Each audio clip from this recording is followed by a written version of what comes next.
Ayun guys, good afternoon po ulit at ito na po. Ipapakilala ko po yung mga kasama kong dumayo dito sa Porac, Pampanga. Ayan, ito po, kami po ay Team Batas, lahat po Team Batas. So, 5 po kami at i-discuss po natin kung ano po yung mga shooting competition gun na ginamit namin. So, syempre, shooting competition gun, mayroong intended for specific division. So, bawat isa po sa amin, papakita po namin kung anong barrel ang ginamit namin, anong model, anong caliber at saan division po siya. Ayan, so para sa kanon na magkaroon po ng idea, ito po yung content po natin, magkakaroon ng idea yung mga nagpaplano na sumali sa isang shooting competition kung ano ba ang barrel na bibili niya para sa kanyang shooting competition. So, yung tinatawag natin in short, shooting competition gun. Ayan, unahin natin si Sir.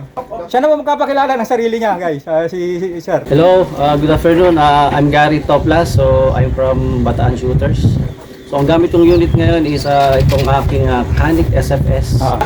From the box, may binago ka na ba? From the box, ang binago ko lang naman ito is yung grip fit doon sa aking kamay. Pero wala nang iba. Talagang maganda siya iputok. Malambot yung trigger, maganda yung recoil. So 9mm siya. So from standard division. Ayun, shoutout nga pala kay Idol Genesis Pible. Galing sa kanya tong unit na to. Sa kanya ko na-avail to sa Shooters Depot. So shoutout sa'yo, Idol, Genesis Pible.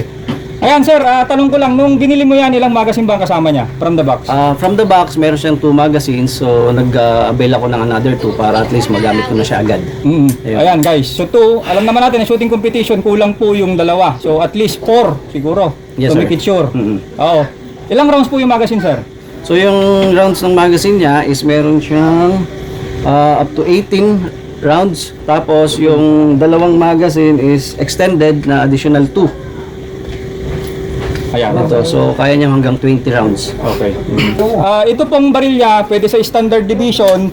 Pwede sa standard division po to. At yung nauuso ngayon na bagong division, yung optics. Ayan, kasi may magwheel na siya. May magwheel, lalagyan niya lang ng optic dito. So lalabas po dito ay optic division. At pag tinanggal niya yung optic, standard division. Ayan guys, so prospect sa mga gustong maglaro ng shooting competition. Ayun sir, maraming salamat. Shoutout sir, baka may gusto tayong shoutout. Shoutout ko yung family ko, yung misis ko. Ayan. Nandito kayo sa dayuhan ha. Good boy tayo. Ayan guys. Good boy. Ayan guys. Ayun guys, at yung isang kasamaan ko naman po na sabi ko nga yung aming board of director at marami na rin po ako natutunan sa kanya nung bago-bago ko sa Bataan Shooters Gun Club. Nagpapasalamat ako kay Sir Boy. Ito po. So sir, pakishare naman sa ating mga viewers kasi kasama ko dumayo rin po din sa Porac. Ano po yung gamit nating barrel at anong division po kayo? Okay. Ako si Boy Bautista. Ang division ko ay classic division. I'm using the 9mm SPS 9mm single stock, SPS 1911 model single stock, 10 round, caliber 9mm. Pina-customize ko na rin. Pinapalit ako ng barrel, hindi na original. At saka Sheracot ko na. From Bibros. Bibros ang gumawa nito. Pati yung marking. Nabura na kasi marking. So, ito yung SPS. Yung SPS na dawa sa Falcon model. Okay, so ang base nito sir is alam naman natin yung SPS is I think nasa Metro po yata ang SPS. Yeah, Metro ang dealer. Tapos ito po Pero guys, made in Spain. yeah. Ito base kay Sir Boy, pinustomize na po ni ating idol ni Bibros, sila Khalil.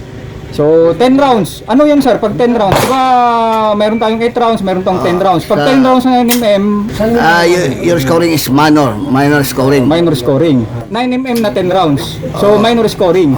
Pag 8 rounds naman, 40, that is major.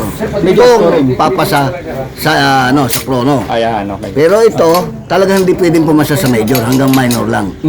Pwede ka ma-sub-minor, pwede hindi ka ma-major. Kasi Pwede 9mm. dahil 9mm. Okay.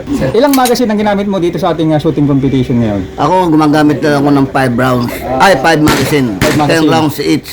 So, 50 na ang ammunition ko. Ayan, so yun lang po sir. At baka may gusto kang yung mga namimili ngayon, nabubulong ng utak nila kung anong baril ang gusto nilang bilhin, anong division ang gusto nilang salihan sa shooting competition, anong advice mo sa kanila? Ay, lahat kung anong type nyo, kung anong palagay nyo mas madali sa inyo, gamitin nyo. Pero talaga, yung 9mm ay medyo magaan. Hindi pass ng 40, ay medyo mabigat sa pigilin. So bago sila bumili, in short, i-assess muna nila yung sarili nila. So, dapat alam nila kung ano ang bagay sa kanila. Ayan, okay. Okay, thank you Sir Boy sa pagpapaunlak ng ating vlog interview. Thank you po. Ayan po, yung huli-huli ang kasamahan ko, pinagsabay ko na po sila kasi parehas naman po lang silang production.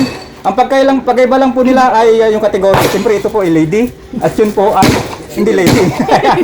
Ayan, so production. Sir, pakilala naman sila sa ating mga viewers. Hello, magandang hapon. Rick Manuel ng Batas. Ayan. Oo. Mary Grace po ng Batas. Ma'am, parehas ba kayo ng gun? Parehas. Siguro, ano na lang yung isa nang tanongin natin. Ano yung baril mo, ma'am? Si Zek Shadow 2. Shadow 2. Ayan, so production, Production Division. division. Pwede ring production optic, paglalagyan mo siya na. Oo. Hindi, ilang rounds po yung magazine mo pagka nilaro natin sa shooting competition? 15 lang kasi production. 15 rounds. Pero kung titignan mo, guys, ang production ay wala po siyang mag-wheel. Hindi po pwedeng lagyan ng mag-wheel yung ating production division. Okay, at ilang magazine po ang gamit mo sa ating shooting competition ngayon? Tatlo? Na, tag 15. Like 15. Oo. Pero pwede ring 4 siguro. Ano, gawin nating 4. Oo, siguro to make it sure kung lalaro tayo ng level 3, 4 siguro. Pwede nating ano. Ayan, so ma'am, thank you. Sir, thank you. Shoutout po. Baka may gusto tayong shoutout. Hello. Hello. Shoutout natin yung mga Sa ka-member mga natin batas namin. Batas Shooters Gun Club. Hindi sumama. Mga hindi sumama. Hindi sa mga marami. Ayan, thank you guys. At sana po nakatulong po. Pagkain. Ayan. Sarap Libre na pagkain. pagkain, ano? Yes, thank you. Sana po nakatulong po yung ating vlog. Importante po yan kung anong classification ng baril. Ayan. Kasi yung experience ko, tatlong baril kasi ako bago ako nag-stop. Ayan, sige, share na din natin. Sige, share niya siya. Kasi pagka gusto hindi. Kung gusto niyo maging shooter, dapat i-testing niyo muna yung baril kung ano yung mag-focus niyo. Kasi nakatatlong baril ako bago ako nag-decide Ayan, pakinggan natin si ma'am. mag-CSEC. Okay, so nakatatlong baril muna siya ha. Ibig sabihin, pangatlo yan ma'am. Pangatlo to. Nagsayang muna siya ng dalawa bago niya napili yung pinaka-final Ngayon niya. yung dalawa, nakatago na lang. Ayan, so ibig sabihin, yung sabi namin ni Sir Boy kanina, i-assess mo muna yung sarili mo bago ka Yun mag-purchase muna. ng baril. Test Test muna. mo muna kung saan ka gamay, kung saan ka komportable. Ayan guys, maraming salamat po ulit at God bless po sa ating lahat.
Are you ready? Stand by.